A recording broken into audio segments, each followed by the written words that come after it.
Muy buenas, gente. Yo soy el Cantamundos y os doy la bienvenida al Club de las Tormentas. Hoy vamos con la 14ª edición de preguntas y respuestas del Cosmer. Tal y como funcionan todos los vídeos de esta serie, en lo que a spoilers refiere, suelo organizar las preguntas primero sin spoilers, luego por sagas y finalmente las que tienen spoilers de todo el Cosmer. Lo que sí que también se mantiene como siempre es que no voy a usar ninguna información de avances, es decir, nada del archivo 5. Si aún no habéis leído el Proyecto Secreto 4, no os preocupéis que tampoco hay nada. Bueno, vamos con las sin spoilers.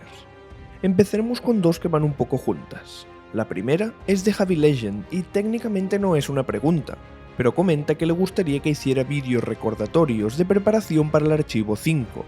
Y la segunda es de Carlos Casas, que comenta que sus vídeos favoritos son los de lore del archivo de las tormentas, y pregunta si tengo pensado expandir los temas ahora que falta un año para el 5º libro. Y básicamente quiero decir que sí, que volverán los vídeos del archivo. Es más, para este año 2024 tengo pensado al principio hacer algunos remakes de vídeos generales, como la guía de lectura del Cosmer, por ejemplo, que ya está un poco desactualizada, pero a la que avancemos un poco el año me pondré con la preparación del archivo 5.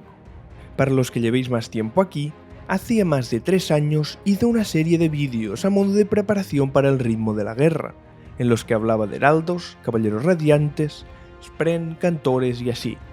Pues mi idea es rehacer esos vídeos, añadiéndoles toda la información nueva que aprendimos en el ritmo de la guerra, y en todas las referencias al Cosmer que hemos ido viendo. Aparte, también me gustaría hacer un resumen de los 4 primeros libros, para aquella gente que quiera tenerlos frescos para leerse el 5º, pero no tenga tiempo para hacer una relectura. Sigamos. Enrique del Rockers pregunta si las figuras del archivo de las tormentas podrán comprarse en tiendas, ya sea en tiendas comunes o en las especializadas en cosas más frikis. Y a ver, obviamente no puedo responderte al 100% porque no lo sé, pero imagino que en un futuro van a llegar. A lo mejor no todas, a lo mejor la figura grande, por ejemplo, la van a dejar como exclusiva del Kickstarter, pero yo imagino que sí. Cuando ya haya pasado un tiempo desde que las hayan obtenido los participantes del Kickstarter, imagino que primero los pondrá Brandon en la tienda de su página web y más adelante supongo que ya los distribuirán a tiendas físicas. Sigamos. Ahora vamos con spoilers de Nacidos de la Bruma. Arturo Cicus López pregunta: si un alomante que quema Atium se coloca un clavo de Atium, ¿qué pasaría? ¿Podría haber más en el futuro? Y vale, veamos. Aquí imagino que no solo te refieres a que el clavo esté hecho de Atium, sino que otorgue el poder de quemar Atium.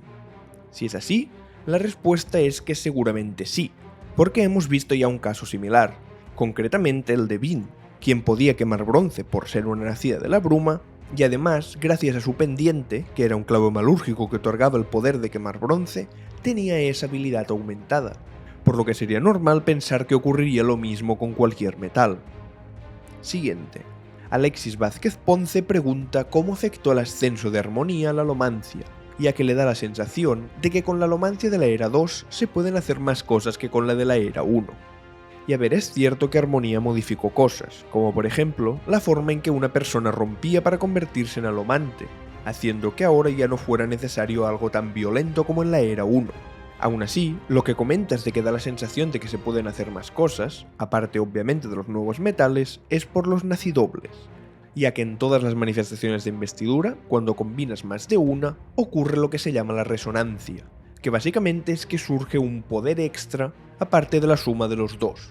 Y por eso, en la segunda era, vemos casos de esto que en la primera no veíamos, ya que el único con resonancias era el Lord Legislador y apenas le vimos combatir.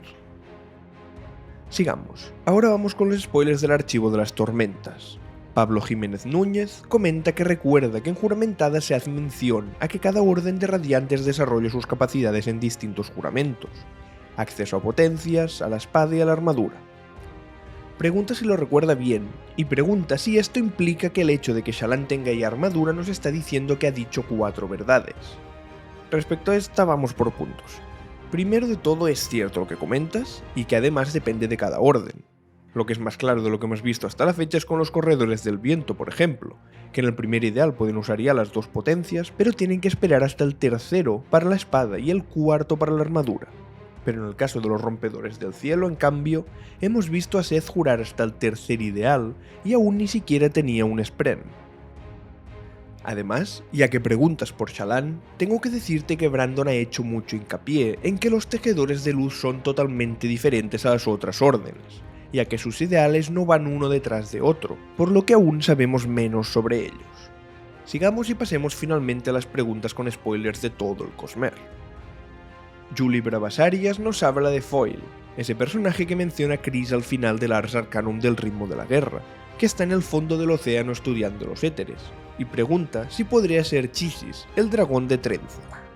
Ahora mismo no recuerdo si esta pregunta la he respondido ya o la expliqué en el vídeo de referencias a trenza, pero básicamente corto y conciso, sí, es él.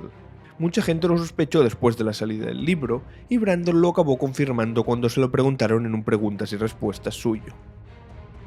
Siguiente. Otra vez tenemos dos personas cuyas preguntas van un poco en conjunto. La primera es de Ignacio Prieto Ergueta, y pregunta si un alomántico puede tomar y quemar cualquier metal divino, y qué creo que ocurriría si un Mistborn se comiera Tanabastium, el metal de honor, o Raisium, el de odio. La respuesta a lo primero es que sí, es más, directamente tenemos una Word of Brandon al respecto, que dice que un nacido de la bruma podría quemar cualquier metal divino. Aún así, esto tiene una letra pequeña, y es que para hacerlo necesitaría tener un mínimo de conexión con la investidura que forma ese metal divino. Además, así como extra, quiero añadir que hay algunos metales divinos, aparte del Lerasium, que pueden ser quemados por cualquier persona, sin necesidad de que sea nacida de la bruma, ni siquiera brumosa. Es decir, tú mismo, si existieras en el Cosmere, podrías quemarlo. Aunque, obviamente, aún no nos ha dicho cuáles son. En cuanto a sus efectos, sinceramente no tengo ni idea de qué ocurriría, ya que por lo que hemos visto, los efectos tanto del Lerasium como del Atium no tienen por qué estar relacionados con la intención de la Skirl, así que podría ser cualquier cosa. Y en la línea de esto vamos a la siguiente pregunta. Julian se cuestiona qué ocurriría si un nacido de la bruma quemara todos los metales divinos a la vez, si tendría, aunque de forma reducida y temporal, el poder de Adonalsium. Y la verdad es que sería interesante, pero siendo sinceros, estoy bastante convencido de que no sería así. Más que nada porque ya hemos visto que individualmente no otorgan parte del poder de la esquirla que origina ese metal divino, así que no tendría mucho sentido que en conjunto sí que lo hicieran. Por lo que, a no ser que sea algún tipo de resonancia que aparece si los combinas todos, estoy casi seguro de que no será así. Siguiente, Alex Turnes pregunta si, habiendo visto ya en varios libros que es posible viajar al reino cognitivo con tu cuerpo físico, sería posible también viajar al espiritual, o si solo las esquirlas pueden acceder a él. Y a ver, cuando se habla de que las esquirlas acceden al reino espiritual, no es que lo hagan físicamente, porque no es que no puedan, sino que no tiene sentido el concepto de acceder al reino espiritual físicamente, ya que no hay un sitio al que acceder. Es decir, este reino no ocupa un espacio. No es como el reino cognitivo, que es un sitio en el que puedes ir y te puedes mover, sino que no es nada. Voy a poner un ejemplo que es un poco agarrado con pinzas, pero que a lo mejor ayuda a entenderlo. Imaginad que el Cosmere es un videojuego, donde hay dos mundos, el reino físico y el cognitivo, y los personajes pueden moverse por ahí y pueden viajar de uno a otro. Pues el reino cognitivo serían los archivos del ordenador donde está guardado ese videojuego. Ahí está toda la información, lo que ha ocurrido, lo que ocurre, y hasta se puede vislumbrar parte de lo que ocurrirá. También están guardadas cosas como la información de cada personaje, que sería su identidad, o la relación que tiene cada personaje con otros, que sería su conexión, y así. Luego, dentro del videojuego hay personajes como las esquirlas que tienen la capacidad de acceder a esos archivos, de leerlos o incluso de modificarlos. O no tiene por qué ser una esquirla. Renarin, por ejemplo, gracias a Gliss, tiene la habilidad de ver cinemáticas que están guardadas en estos archivos. Ve imágenes de cosas del futuro. Aunque bueno, como después vimos en Juramentada, esto no tiene por qué ocurrir. Y es igual que en los videojuegos, las cinemáticas están ahí guardadas, tú puedes ir y verlas, pero no tienen por qué saltar todas. En función de lo que hagas con tu personaje y de por dónde vaya la historia, puede que haya algunas que no ocurran, pues lo mismo con el poder de Renarin. Pero sea como sea, ni Renarin, ni las esquirlas, ni ningún personaje puede ir físicamente con un cuerpo a estos archivos, porque no están en ningún sitio. Que a ver, en el ejemplo que he puesto, técnicamente sí, porque en el mundo real existen los discos duros y ahí la información se traduce al reino físico como transistores que están dejando pasar la corriente o no dejándola pasar. Pero bueno, creo que se ha entendido el ejemplo. Sigamos. He dejado esta pregunta para el final porque tiene spoilers de Yumi, así que si aún no habéis leído el libro, os recomiendo que paréis el vídeo aquí. Priolex pregunta si los alienígenas que ven en Yumi cuando viajan al planeta que tienen al lado son Shodel, y la respuesta es que sí. Los habitantes con los que se encuentran en el planeta Utol son Shodel, siendo esta la primera vez que los vemos como pueblo, ya que hasta ahora solo habíamos visto uno de ellos, que era la guía de Milan cuando viaja por Shadesman en el metal perdido. Es cierto que sabemos por Words of Brandon que la recipiente de la Esquirla Ambición era de esa especie, pero nunca la hemos visto en ningún libro. Y eso es todo por hoy. Si tenéis más preguntas, os invito a que las dejéis en los comentarios.